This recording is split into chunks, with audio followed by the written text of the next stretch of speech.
मैं जब ये विजयोत्सव कहता हूं तो ये भारत की सेना के शौर्य और सामर्थ्य का विजय गाथा कह रहा है। जब मैं विजयोत्सव कह रहा हूं तो 140 करोड़ भारतीयों की एकता, इच्छा शक्ति, उसके एक अप्रतिम जीत का विजयोत्सव की बात करता हूं। आदरणीय अध्यक्ष जी, मैं इसी विजय भाव से इस सदन में भारत का पक्ष रखने के लिए खड़ा हुआ।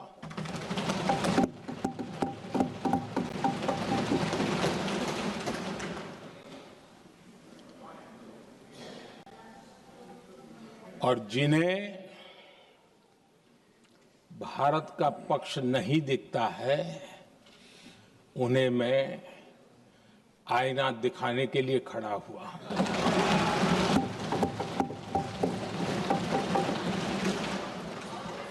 आदरणीय अध्यक्ष जी, मैं 140 करोड़ देशवासियों की भावनाओं में अपना स्वर मिलाने के लिए उपस्थित हुआ हूं। ये 140 करोड़ देशवासियों की भावना के जो गूंज है, जिस सदन में सुनाई दी है, मैं उसे अपना एक स्वर मिलाने खड़ा हुआ।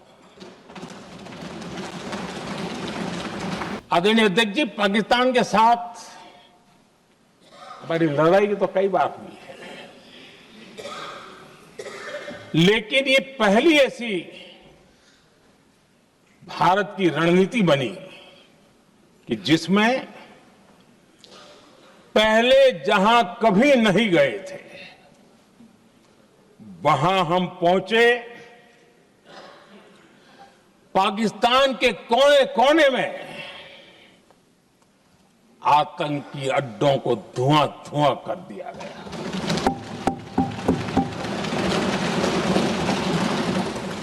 आतंक के गढ़ कोई सोच नहीं सकता कि वहां तक कोई जा सकता है। बहावलपुर और मुर्गे उसको भी जमींदोस्त कर दिया गया। भारत ने दिखाई अपनी तकनीकी क्षमता। पाकिस्तान के सीने पर सटीक प्रहार किया। पाकिस्तान के एयरबेस एसेट्स को भारी नुकसान हुआ और आज तक उनके कई एयरबेस आईसीयू में पड़े हैं। आज टेक्नोलॉजी आधारित युद्ध का युग है। ऑपरेशन सिंदूर इस महारत में भी सफल सिद्ध हुआ है।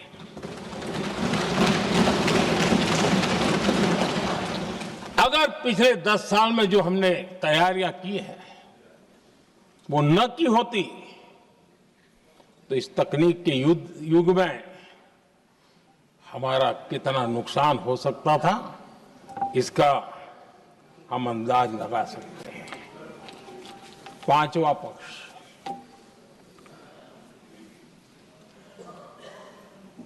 ऑपरेशन सिंदूर के दरमियान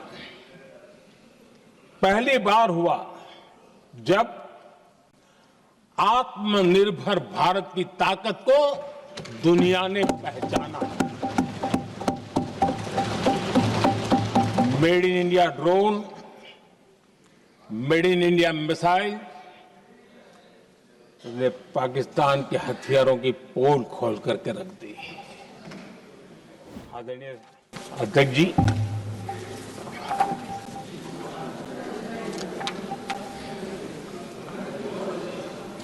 यहां पर विदेश नीति को लेकर के भी काफी बातें कही गई।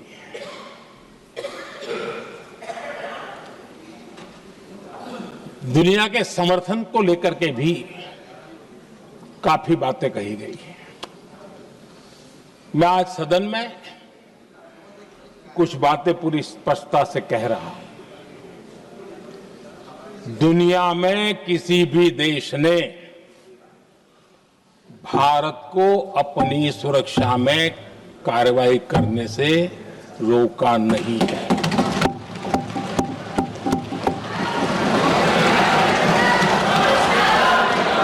संयुक्त राष्ट्र 193 कंट्रीज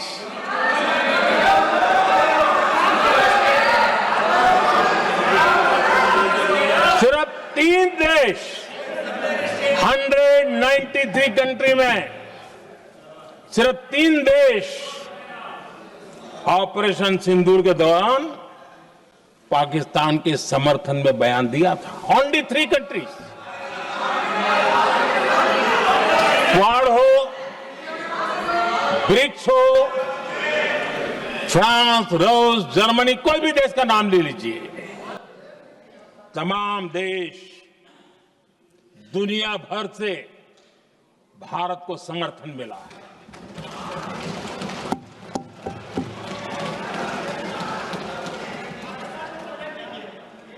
आदरणीय अध्यक्ष जी, दुनिया का समर्थन तो मिला, दुनिया के देशों का समर्थन मिला, माननीय, लेकिन ये दुर्भाग्य है कि मेरे देश के वीरों के पराक्रम को कांग्रेस का समर्थन नहीं।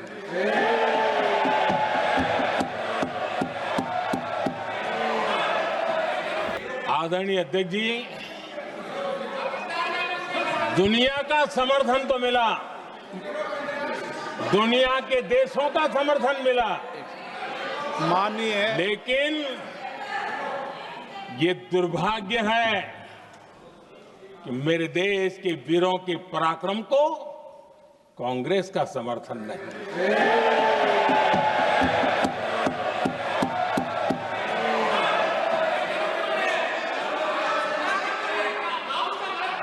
अप्रैल के बाद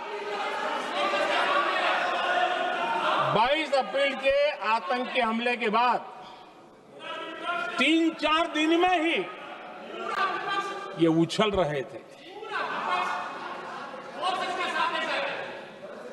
और कहना शुरू कर दिया, कहां गई 56 इंच की छाती, कहां खो गया मोदी, मोदी तो फेल हो गया। क्या मजा ले रहे थे। उनको लगता है वाह बाजी मार ली। उनको पहलगाम के निर्दोष लोगों की हत्या में भी वो अपनी राजनीति तराशते थे।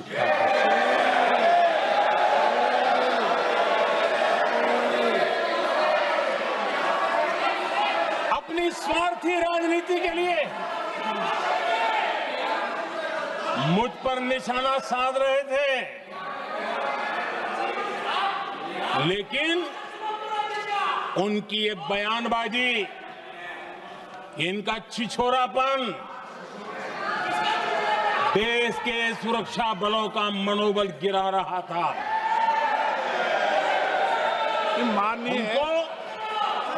माननीय प्रतिपक्ष के नेता, एक मिनट, प्रतिपक्ष के नेता आपकी बात अपने ध्यान से सुनिए। आप बेटे कांग्रेस कर रहे हैं और कुछ नेताओं को पीछे से, ये उचित नहीं है आपके लिए। न भारत के सामर्थ्य पर भरोसा है और न ही भारत की सेनाओं पर। इसलिए वो लगातार ऑपरेशन सिंदूर पर सवाल उठा रहे हैं।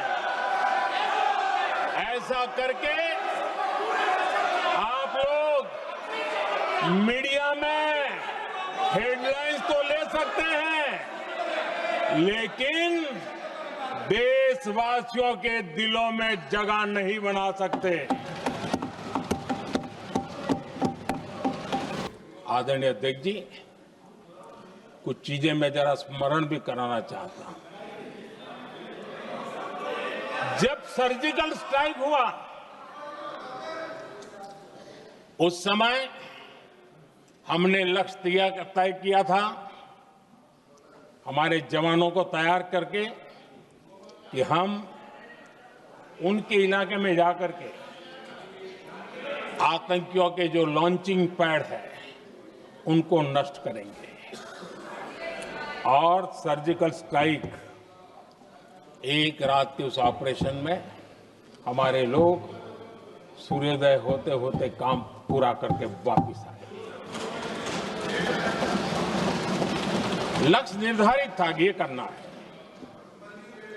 जब बालाकोट एयर स्ट्राइक किया तो हमारा लक्ष्य तय था कि आतंकियों के जो ट्रेनिंग सेंटर्स है इस बार हम उसको तबाह करेंगे और हमने वो भी करके दिखाया।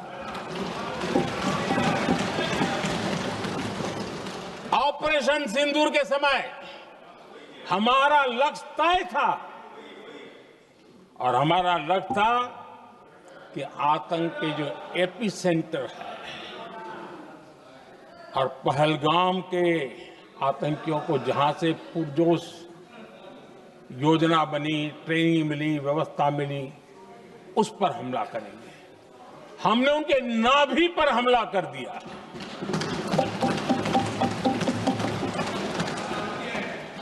जहां पहलगाम के आतंकियों का रिक्रूटमेंट हुआ, ट्रेनिंग होती थी, फंडिंग होता था, उन्हें टेक्निकल सपोर्ट मिलता था, शस्त्र सरंजाम मिलता था, उस जगह को आइडेंटिफाई किया और हमने सटीक तरीके से ऑपरेशन सिंदूर के तहत आतंकियों की नाभि पे प्रहार कर दिया। और आदरणीय अध्यक्ष जी, इस बार भी हमारी सेना ने 100% लक्ष्यों को हासिल करके देश के सामर्थ्य का परिचय दिया। लेकिन हमने दुनिया को बताया था कि हमारा लक्ष्य आतंकवाद है, आतंकवादी आका है, आतंकवादी ठिकाने हैं, वो हमने पूरा कर दिया। लेकिन जब पाकिस्तान ने आतंकियों की मदद में आने का फैसला किया और मैदान में उतरने की हरकत की, तो भारत की सेना ने सालों तक याद रह जाए ऐसा करारा जवाब दे करके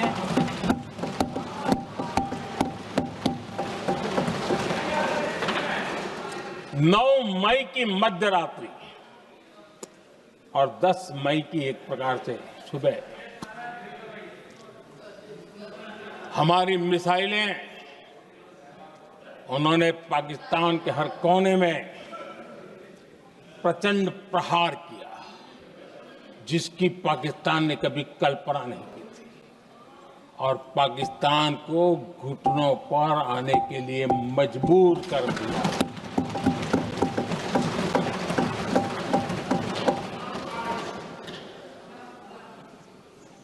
और आपने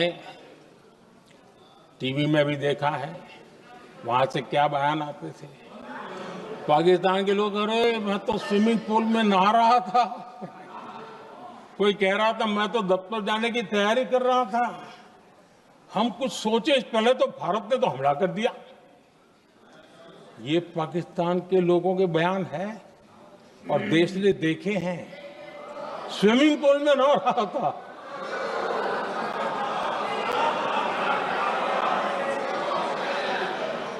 और जब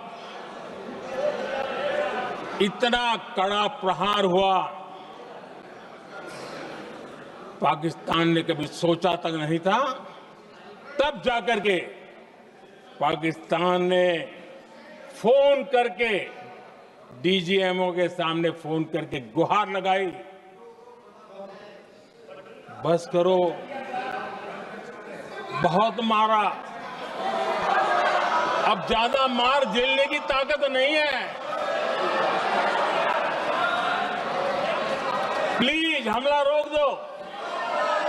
ये पाकिस्तान के डीजीएमओ का फोन था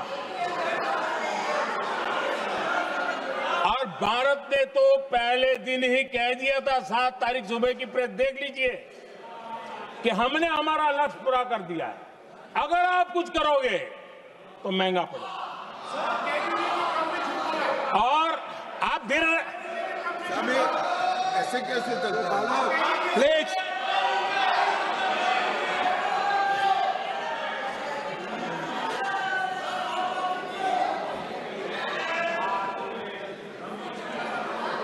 मैं आज दोबारा कह रहा हूं, ये भारत की स्पष्ट नीति थी, सुविचारित नीति थी, सेना के साथ मिलकर के तय की हुई नीति थी और वे ये थी कि हम आतंक, उनके आका, उनके ठिकाने, ये हमारा लक्ष्य है।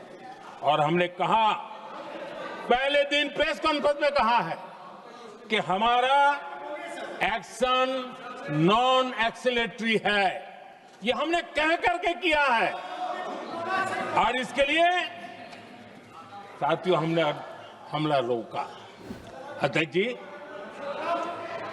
दुनिया के किसी भी नेता ने भारत के ऑपरेशन रोकने के लिए नहीं कहा।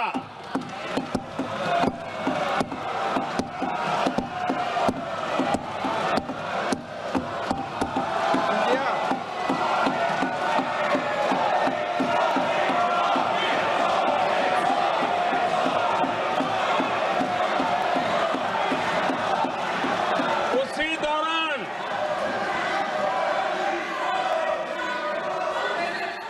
9 तारीख को रात को अमेरिका के उपराष्ट्रपति जी ने मुझसे बात करने का प्रयास किया। वो घंटे भर कोशिश कर रहे थे, लेकिन मेरी सेना के साथ मीटिंग चल रही थी, तो मैंने उनका फोन उठा नहीं पाया। बाद में मैंने उनको कॉल बैक किया। मैंने कहा कि आपका फोन था, 3-4 बार आपका फोन आ गया, क्या है? तो अमेरिका के उपराष्ट्रपति जी ने मुझे फोन पे बताया कि पाकिस्तान बहुत बड़ा हमला करने वाला है, ये उन्होंने मुझे बताया। मेरा जो जवाब था, जिनको समझ नहीं आता है उनको तो नहीं आएगा,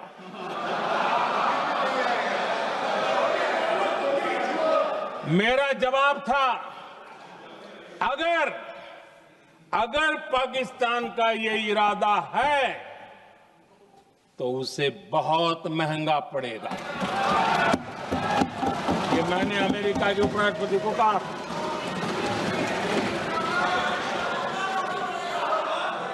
अगर पाकिस्तान हमला करेगा तो हम बड़ा हमला कर करके जवाब देंगे, ये मेरा जवाब था। और आगे मेरा एक वाक्य था, मैंने कहा था, हम गोली का जवाब गोले से देंगे। ये 9 तारीख रात की बात है और 9 रात में और 10 सुबह हमने पाकिस्तान को सैन्य शक्ति को तहस नहस कर दिया था। और यही हमारा जवाब था, यही हमारा जज्बा था। और आज पाकिस्तान भी भली भांति जान गया है कि भारत का हर जवाब पहले से ज्यादा तगड़ा होता है।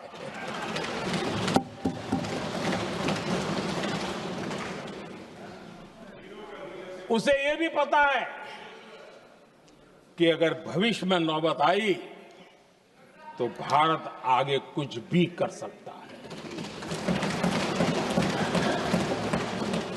और इसलिए मैं फिर से लोकतंत्र के इस मंदिर में दोहराना चाहता हूं, ऑपरेशन सिंदूर जारी है।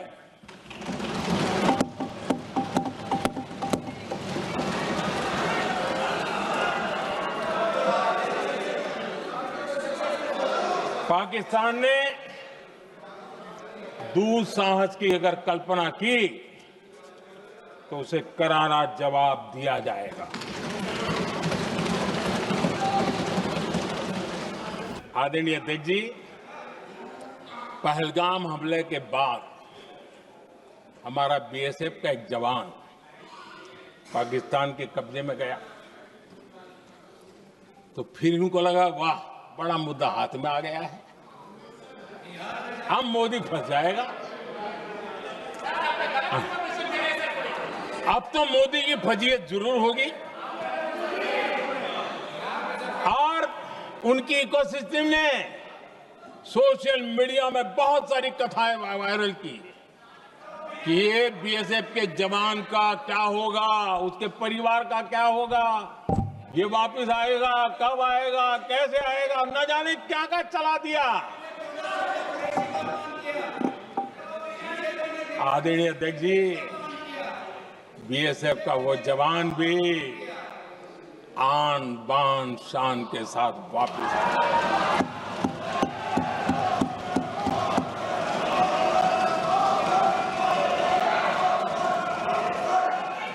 आतंकवादी रो रहे हैं,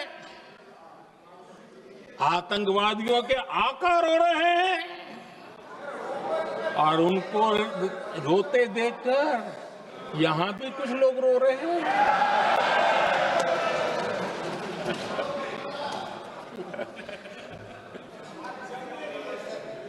अब देखिए, सर्जिकल स्ट्राइक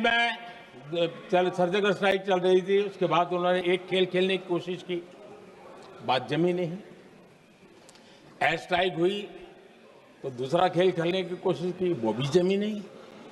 जब ये ऑपरेशन सिंदूर हुआ तो उन्होंने नया पैंतरा शुरू किया और क्या शुरू किया, रोक क्यों दिया। पहले तो मानने को तैयार नहीं थे कि मुक्त करते, अब कहते रोक क्यों दिया। बाहरे बयान बहादुरों,